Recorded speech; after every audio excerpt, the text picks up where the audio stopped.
नमस्कार, मैं doctor Navneet Sangwan, BCom second EFM paper 1 जो मनी एंड बैंकिंग है उसमें अपन क्लासिफिकेशन ऑफ मनी या मुद्रा का वर्गीकरण है उसको पढ़ रहे थे, जिसमें एक पार्ट अपन ने कवर करा था।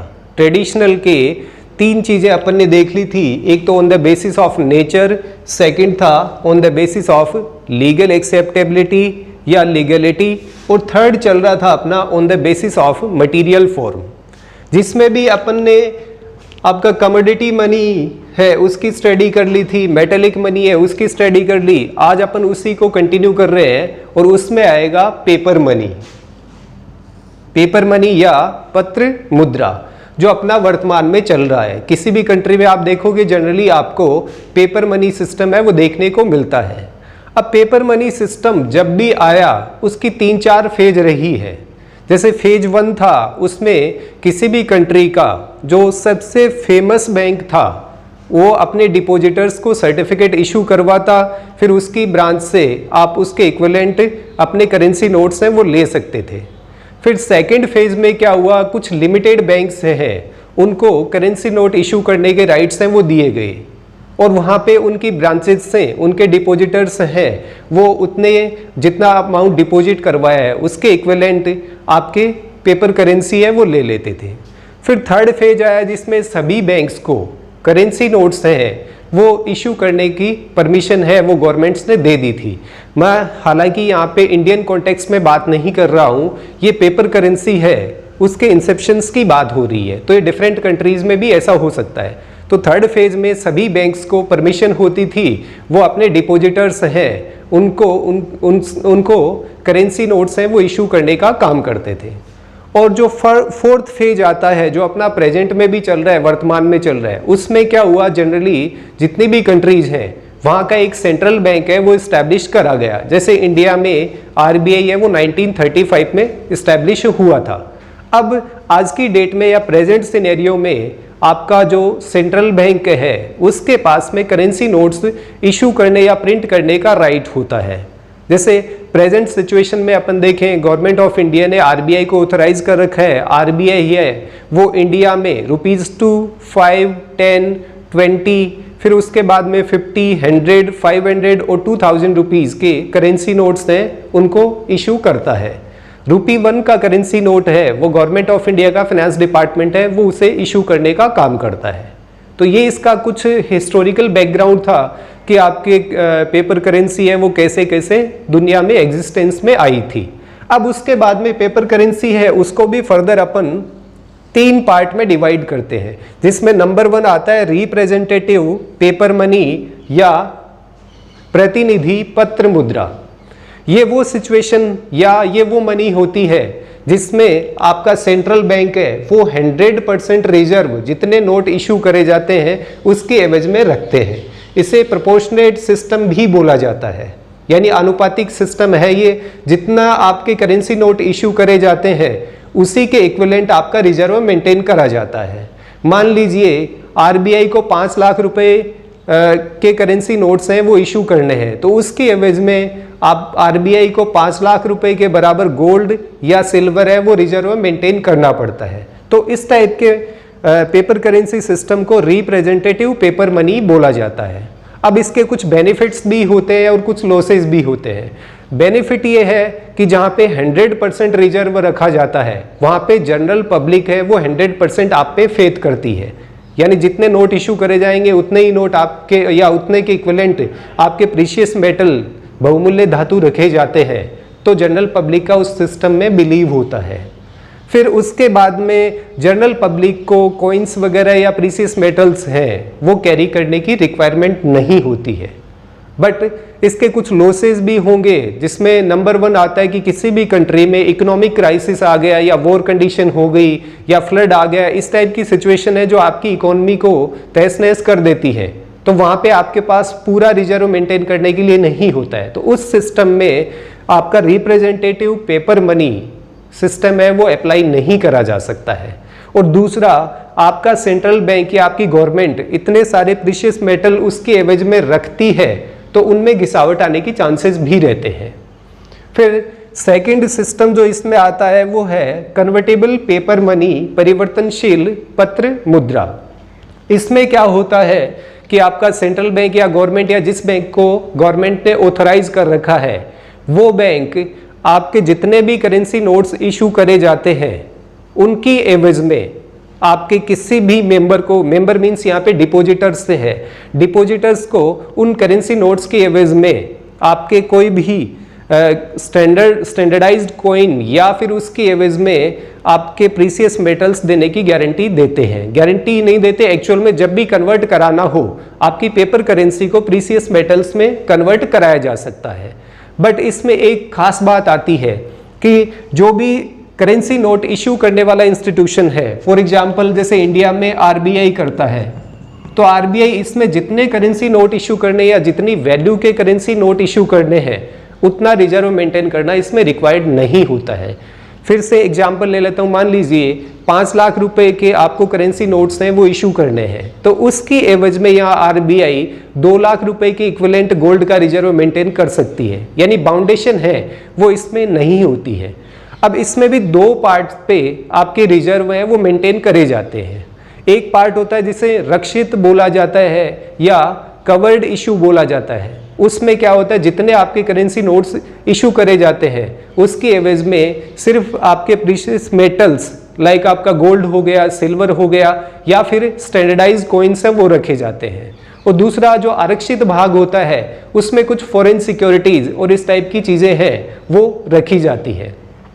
अब आपके इस कन्वर्टेबल पेपर मनी या परिवर्तनशील पत्र मुद्रा सिस्टम है, इसके कुछ बेनिफिट्स भी होते हैं। जैसे एक तो आपके जितने भी प्रीसियस मेटल्स हैं उनकी सेविंग होती है, क्योंकि 100% रिजर्व आपको मेंटेन नहीं रखना पड़ता, तो उस एवज में आपके प्रीसियस मेटल्स या बहुमूल्य धातु हैं उसमें घिसावट नहीं होती है। दूसरा ये सिस्टम है वो फ्लेक्सिबल होता है, यानी इसमें जैसे आपने 20% रिजर्व रखा उसके एवज में 100% करेंसी नोट्स हैं वो इशू करवा लिए, तो जब कभी आपकी कोई भी ऐसी बुरी कंडीशन आती है या इकोनॉमिक क्राइसिस आता है तो वहाँ पे आप अनलिमिटेड एक्सटेंट तक करेंसी नोट्स हैं उनको इशू करवा सकते हैं। एक ही आपके फॉरेन ट्रेड होता है उसमें भी बेनिफिशियल रहते हैं। मान लीजिए इंडिया में गोल्ड रिजर्व है वो 5 करोड़ रुपीस की इक्विवेलेंट है और उसके एवज में आपने 5000 करोड़ रुपीस की करेंसी है वो प्रिंट करवा ली है, तो आप इतने के इक्विवेलेंट इंपोर्ट एक्सपोर्ट है वो इजीली कर पाते हैं। बट इसमें लॉस ये होता है कि आपके इन्फ्लेशन आने के चांसेस होते हैं, क्योंकि रिजर्व आपने कम मेंटेन करा होता है और करेंसी है वो ज़्यादा आपने इशू कर दी होती है। फॉर एग्जांपल एक बार जिम्बाब्वे में ऐसा हुआ था कि वहाँ पे उनकी करेंसी की वैल्यू इतनी कम हो गई और वहाँ के रिजर्व बैंक ने इतनी ज़्यादा करेंसी छाप दी कि लोग एक बोरा भर के लेके जाते थे, उसके एवज में उनको एक चाय और एक ब्रेड का पैकेट है वो मिलता था। तो इस टाइप की सिचुएशन आने के चांसेस हैं वो आपके कन्वर्टेबल पेपर करेंसी में रहते हैं। फिर उसके बाद में थर्ड आता है इनकन्वर्टेबल पेपर मनी, अपरिवर्तनशील पत्र मुद्रा। ये वो सिस्टम होता है जहाँ पे आपका रिजर्व बैंक या कंट्री या बैंक जो करेंसी नोट इशू करती है वो आपको आपके नोट की एवज में प्रीसियस मेटल या स्टैंडर्डाइज्ड कॉइन प्रमाणिक सिक्के देने की गारंटी देता है, लेकिन वास्तव में इनको कन्वर्ट नहीं करा जाता है। जैसे अपन इंडियन करेंसी की बात करें, मान लीजिए आपके पास ₹100 का करेंसी नोट है, तो उसके फ्रंट पे आप देखेंगे आरबीआई गवर्नर के सिग्नेचर होते हैं, उसके ऊपर कुछ लिखा होता है, जैसे मैं धारक को 100 रुपये देने का वचन देता हूँ, I promise to pay the bearer the sum of ₹100। इस टाइप की लैंग्वेज आपको देखने को मिलती है, यानी गारंटी तो होती है बट एक्चुअल में कन्वर्ट है वो प्रीसियस मेटल्स में नहीं होता है। अब इसमें दूसरा सिस्टम ये आता है कि जितनी भी आपको करेंसी नोट इशू करने हैं उसके एवज में कोई रिजर्व मेंटेन करने की रिक्वायरमेंट नहीं होती है, बट प्रैक्टिकल लाइफ में जितनी भी गवर्नमेंट्स होती हैं वो जनरली आपका रिजर्व है वो मेंटेन करते हैं। जैसे 1956 में इंडिया में आरबीआई ने सिस्टम अडॉप्ट है वो करा था आपका, जिसे मिनिमम रिजर्व सिस्टम बोला जाता है, न्यूनतम रिजर्व प्रणाली जिसको बोला जाता है। उसमें आपका 200 करोड़ रुपीस के इक्विवेलेंट आपको रिजर्व मेंटेन करना पड़ता है, और ये 200 करोड़ रुपीस है, इसमें 115 करोड़ रुपीस 115 करोड़ रुपए के इक्विवेलेंट गोल्ड सोना रखना पड़ता है, और रिमेनिंग है 85 करोड़ रुपीस है, उसके इक्विवेलेंट आपको फॉरेन सिक्योरिटी यानी विदेशी प्रतिभूतियां हैं वो रखनी पड़ती है। किसी भी केस में कितनी भी इमरजेंसी हो जाए, गोल्ड रिजर्व है वो किसी भी केस में 115 करोड़ रुपीस से कम नहीं होगा। इमरजेंसी सिचुएशन हो गया तो वहां पे आपकी फॉरेन सिक्योरिटी है, इसकी वैल्यू को कम करा जा सकता है। तो ये सिस्टम होता है आपका इनकन्वर्टेबल पेपर मनी या अपरिवर्तनशील पत्र मुद्रा में। फिर नेक्स्ट इसमें एक और आता है आपका जिसे फिएट मनी या प्रादिष्ट मुद्रा बोला जाता है। ये वो मनी होती है जो विदाउट इंट्रिंसिक वैल्यू होता है। विदाउट इंट्रिंसिक वैल्यू का मीनिंग यहाँ पे ये है कि आपको ऐसी करेंसी इशू करने के पीछे कोई भी रिजर्व रखने की जरूरत नहीं होती है। जनरली इमरजेंसी सिचुएशंस आती है, चाहे वो इकोनॉमिक क्राइसिस हो, आपकी वॉर कंडीशन हो, या फ्लड आ गया, या आपकी इकोनॉमी पूरी तरह से तहस नहस हो जाती है, उन सिचुएशंस में गवर्नमेंट है वो फिएट मनी इशू करने का काम करती है। हालांकि इंडिया में ऐसी रिक्वायरमेंट कभी रही नहीं, फिर भी ऐसी सिचुएशंस आ जाती है जिसमें आपका इकोनॉमिक इमरजेंसी डिक्लेयर करना पड़े तो फिएट मनी गवर्नमेंट या आरबीआई है वो इशू करता है। अब इसके भी कुछ लॉसेज होते हैं कि ऐसी मनी में जनरल पब्लिक है वो बिल्कुल बिलीव नहीं करती है। रीजन बीइंग कोई भी रिजर्व आपने रखा नहीं तो पब्लिक उस पर क्यों भरोसा करेगा। दूसरा, इसका बेनिफिट भी रहता है कि गवर्नमेंट को कोई रिजर्व मेंटेन नहीं करना और कोई इमरजेंसी सिचुएशन आती है तो गवर्नमेंट इस सिस्टम का बेनिफिट ले सकती है।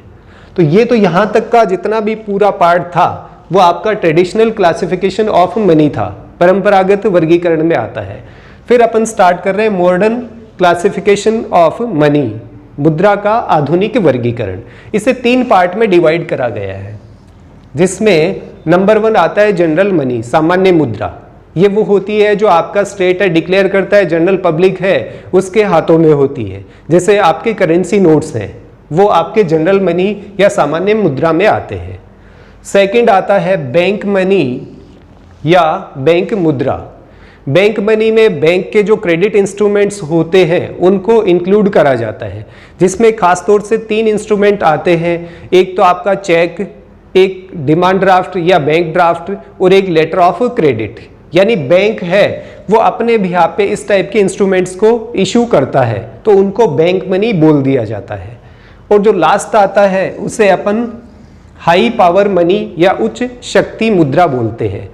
ये क्या होता है, जनरली आरबीआई जितने भी करेंसी नोट है वो इशू करती है, उसका कुछ पार्ट है वो जनरल पब्लिक के पास होता है, कुछ पार्ट है वो खुद के पास या बैंकिंग सिस्टम के पास में होता है, जनरल पब्लिक में इशू नहीं करा जाता है। मान लीजिए 1 लाख रुपीज के करेंसी नोट है वो आरबीआई ने इशू करे, इसमें से 20,000 रुपीज है वो जनरल पब्लिक को दे दिए, रिमेनिंग 80,000 है वो आरबीआई या बैंक के पास में है। अब इसमें एक छोटा सा एग्जांपल लेता हूं। मान लीजिए इस 2000 में एक 100 रुपए का नोट मेरे पास में है। अब इस 100 रुपए के नोट से मैंने किसी भी रिटेल शॉप से कुछ भी सामान है वो खरीदा और रिटेलर को मैंने यहाँ पे 100 रुपए है वो दे दिए। रिटेलर ने यही 100 रुपए हैं वो आपके होलसेलर को दे दिए। फिर होलसेलर है वो आगे इसे फैक्ट्री में देता है, फिर फैक्ट्री वाला किसी और को पेमेंट करता है। यानी ये आपका एक टाइप से मनी मल्टीप्लायर है वो काम करता है। आपके पास जो एक करेंसी नोट होता है वो लाखों तक का भुगतान कर सकता है। यहाँ पे मैंने 100 रुपए का पेमेंट करा, यहाँ पे रिटेलर ने करा, फिर होलसेलर कर रहा है, फिर होलसेलर से आगे फैक्ट्री वाले के पास में जाएगा, वो किसी और को कर रहा है। तो ये जो साइकिल चलती है आपकी मनी की, उसको आपकी हाई पावर मनी बोला जाता है। एक्चुअल में करेंसी नोट है वो 100 रुपीज का है, लेकिन पेमेंट है वो 1 लाख रुपीज 10,000 रुपीज तक का भी कर देता है, तो उसे हाई पावर मनी बोलते हैं। तो इस तरह से अपना इसमें क्लासिफिकेशन ऑफ मनी कंप्लीट होता है, जिसमें ट्रेडिशनल आता है। ट्रेडिशनल को 3 पार्ट में डिवाइड करते हैं। On the basis of nature, nature में भी रियल मनी, अकाउंटिंग मनी, फिर on the basis of legal acceptability जिसमें वॉलेंट्री मनी और लीगल मनी, फिर on the basis of material form जिसमें कमोडिटी मनी, फिर उसके बाद में आता है मेटेलिक मनी, फिर पेपर मनी। पेपर मनी को भी अपन ने 4 पार्ट में डिवाइड कर रखा है। एक तो आपका रिप्रेजेंटेटिव मनी, दूसरा कन्वर्टेबल मनी, और तीसरा इसमें था इनकन्वर्टेबल मनी, और एक फोर्थ आता है फिएट मनी। फिर मॉडर्न क्लासिफिकेशन को 3 पार्ट में जनरल मनी, बैंक मनी और इसके बाद में एक हाई पावर मनी। तो आज के लिए इतना ही। Thank you. जय हिंद, जय भारत।